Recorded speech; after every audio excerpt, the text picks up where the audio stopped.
Thank you, Mr. Chair. Secretary Carter, the Secretary of Defense made a public statement yesterday, and I just want to have your confirmation.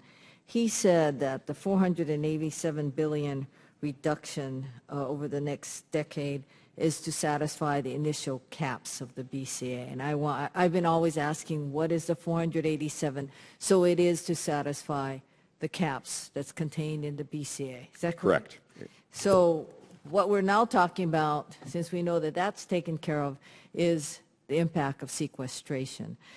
One of the things that you stated, and both of you stated in the skimmer, is that it's not intended to define the exact compensation of the basically the future forces of what we're going to do.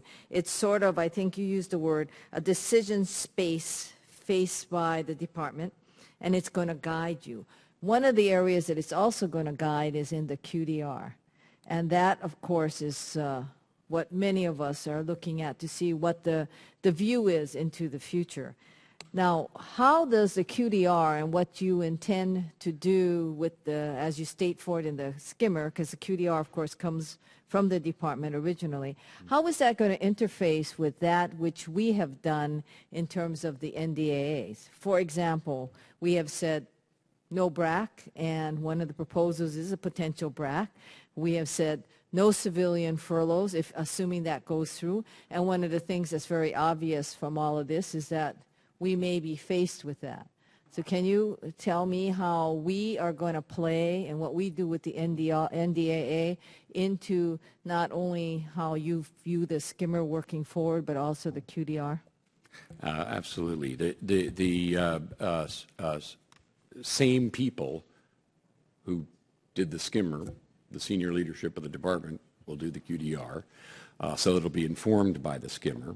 And of course, we're required by law to do a quadrennial defense review. A lot of the work for that is, in a sense, already done. And the QDR on its schedule comes late.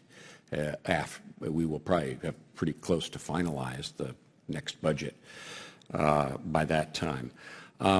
With respect to pieces of legislation contained in the NDAA, obviously will abide by the law.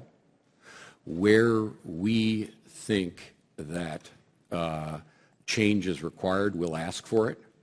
And when we do, we'll try to give you the whole picture. Because I think this was mentioned by Ranking Member Smith earlier. When people look at individual pieces of the budget, of course, you don't want to cut any of these things. There are real people involved. They're doing real work. They wouldn't be here in the first place if they were doing something that was not essential. So it's really hard. But you can't, we can't at least, look at things that way. We have to look at the whole picture.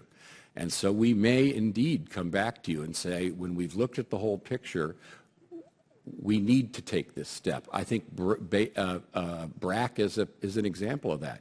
We need to do that. We need to do it even more when our budget is being reduced more, because the excess overhead is even more excess in that circumstance.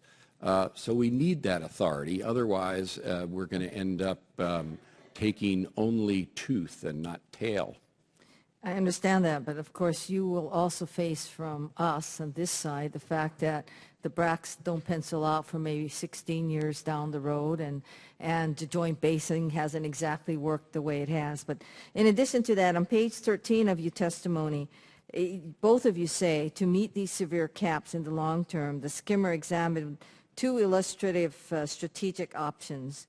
One is basically to seek to preserve a modernized force by sacrificing capacity, and one to preserve the larger force capacity at the expense of modernization programs. So it seems like with both, these are the two options you've come down with, but both has an upside and a downside. Are we reading this correctly?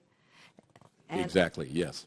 And the last one, I'm running out of time, but I will submit it, ask you to respond on the record. On the following page, you talk about reducing end strength.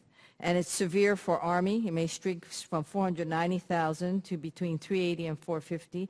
And Marine Corps from 182 to between 150, and 175. So you seem to be focusing on those two services. Is that correct? No, that's not correct. Okay, so could you respond to me in writing? I'm out of time. Yeah, no, absolutely. There was similar changes in every force element were considered, not just the Army and the Marine Corps. Thank you. Thank you, Mr. Chair. You bet. Thank you, Ms. Hanabusa.